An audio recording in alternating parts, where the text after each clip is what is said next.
It's called restorative discipline. The idea is to use relationships to deal with the root issues behind bad behavior at school instead of sending students home. For instance, I talked with a teacher who allows students to write down anything they want her to know each day. If a student starts acting up, she can go to those notes to find out what may be bothering them before determining if a student needs disciplining. I also spoke with administrators and researchers who say when you stop using suspensions for behavior that doesn't require it automatically, it cuts down on bias towards students of color. How do we as a society help someone who has made a bad choice or a poor call in judgment? We do okay, but we can definitely use some work in our restorative practices. We want people to be in right relationship with the world and in society. So what can we do to make sure that's our way of life as a nation? It can be easier to implement restorative practices when you're dealing with a child who made a small mistake, but when you talk about someone in prison or on death row, it becomes a tougher conversation. We were curious about how restorative practices work. That's why we talked with the experts. We talked with two advocates for restorative justice, Caitlin Morneau and Chris Castillo. They are part of Catholic Mobilizing Network, the national Catholic organization that works to end the death penalty and promote restorative justice through education, advocacy, and prayer. We asked them about punitive versus restorative practices and how CMN and all of us can advocate for restoration for those who have committed crimes. Before you get started, make sure to subscribe to Max Studios and hit the bell icon so you can be the first to see all of our new episodes. And check us out on Instagram and TikTok at Max Studios UST to stay in the loop and get behind the scenes sneak previews of all of the shows we're working on. Now, let's take a look at what it really means to be pro-life.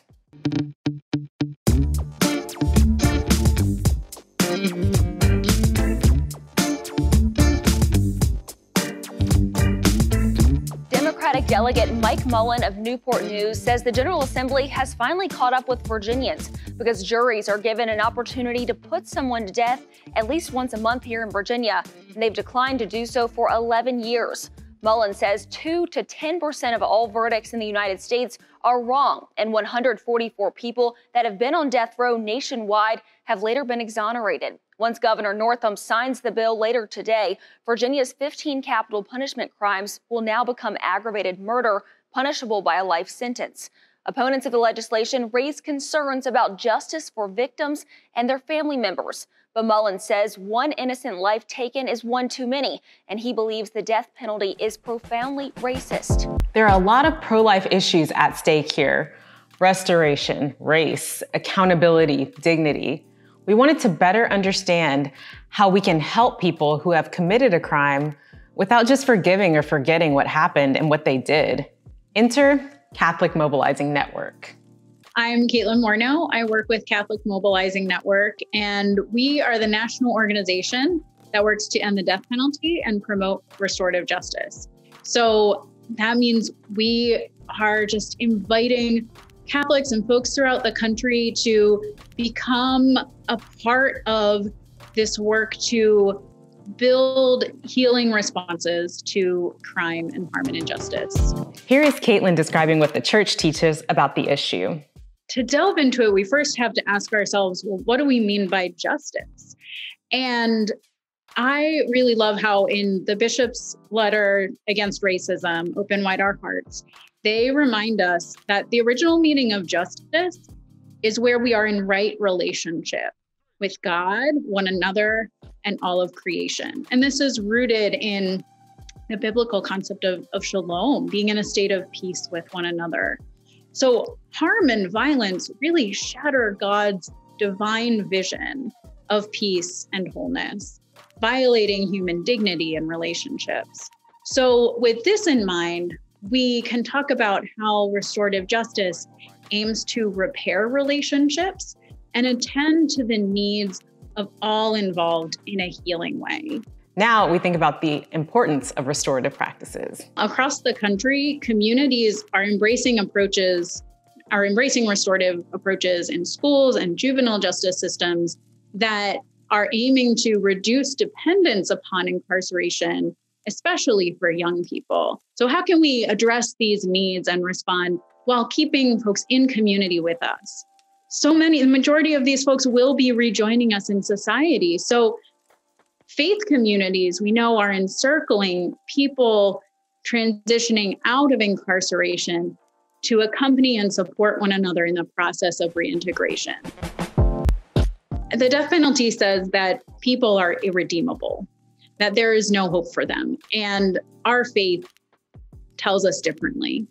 And so the mandate of our faith to protect and honor human life from conception until natural death means that ending the death penalty is an imperative, full stop, right?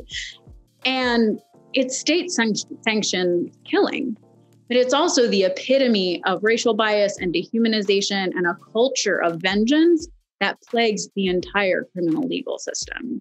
Chris Castillo is a murder victim family member, and he has done restorative justice work for more than 20 years. Here is his story. In 1991, my mother was murdered, and the people fled the country to Honduras, and so it's an unsolved case. What I did was I went through a lot of grieving, and eventually I got involved with crime victims at our annual candlelight vigil. And it was there that I met John Sage, who runs Bridges to Life, who started Bridges to Life. And he has a restorative justice program in the prisons. And he had just started that in Beaumont, Texas. And I was asked to go into the prisons, and I was very reluctant. But eventually, when I decided to go, it just really changed my heart. And it just really led me to believe that all the inmates are just like me. They've made a mistake. They're individuals, and God loves them just as much as he loves me. And it really healed the wound that I had in my heart for my mother's death. And it led me to forgive the offenders who killed my mother. Chris even attended the mass of someone who was executed on death row. I was writing to Larry Swearingen, who was on death row for many years here in Texas. And I was very blessed to give him Eucharist several times on death row. And in addition to that, I was invited to a mass, which was his final mass before his execution. And it was about 3 hours long. And they had uncuffed his hands from his waist so that he could hold our hands. And they get no touch. They get no physical touch when they're in isolation like that, 23 hours a day on death row. It just meant so much to me to be able to share that time with Larry. And unfortunately, the day after, I had an appointment in Houston. I was coming back, and I heard on the radio that he had been executed. But he was really a special man, and he tried to help others, even though he was on death row. There's a lot of change that happens on death row in the time that people are sent to death row, and in their actual time, the time served, they change to be different human beings. And I guess a good example is Carla Faye Tucker, in Texas death row, who was executed, and she had killed some people, and she later started taking people to Christ as part of her living testimony to Christ. Fratelli Tutti doesn't use the words restorative justice, but it articulates the underlying principles throughout. And just a few of those that really speak to me, and I feel like come through in Chris's story. One of those is truth-telling and centering the needs of voices of victims in that process. How truth is he says, an inseparable companion of mercy and justice, and that all three together are essential to building peace. He also invites us into the work of penitential memory, that we can never move forward from violence, injustice, and atrocities without remembering the past, paying honor to those lives that were lost and the harms that were done. And he talks about all of this in as part of the process of forgiveness and reconciliation, how dialogue is integral to that. So he says that authentic reconciliation doesn't flee from conflict. It's achieved in conflict and resolved through dialogue that's open and honest and patient. And then he invites us into this building pathways of renewed encounter. And that this doesn't mean going back to a state of prior conflict, but allowing pain and conflict to transform us into a new entity. So those are just some of the themes that we know our faith calls us to, and restorative justice practices can give us a way of walking that talk. Caitlin really breaks open the conversation when she talks about the parallels with the parable of the Good Samaritan. We can look at that as kind of a case study, right? So when the Good Samaritan encountered the man who had been beaten and robbed, he stopped and he tended to his wounds. He aimed to not only meet his immediate physical needs, but then ensure that he was cared for and reintegrated with the community. And this was his first priority.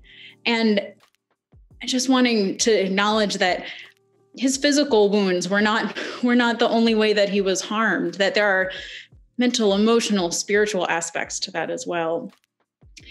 And so if the man on the side of the road is my neighbor, then so too are the robbers, which means that they are deserving of the same kind of response. We're always being called to come out of ourselves, to serve others in the most dynamic ways. And Chris is a living example of this. And I started working for murder victim families for reconciliation to find other family members who were against the death penalty. And the rest is, I guess, is history. And I've worked with the Catholic Mobilized Network for many years. And it's just an honor to do that. And I believe that it holds my mother's legacy in a positive way.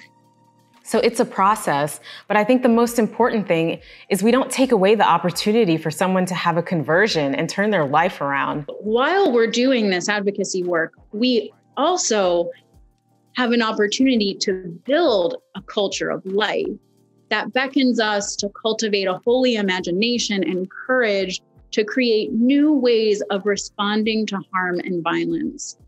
It means not only speaking out against dehumanization in all of its forms, but also building up conditions and systems that are wholly dignifying, healing, equitable, and allow for not simply survival, but flourishing of all people.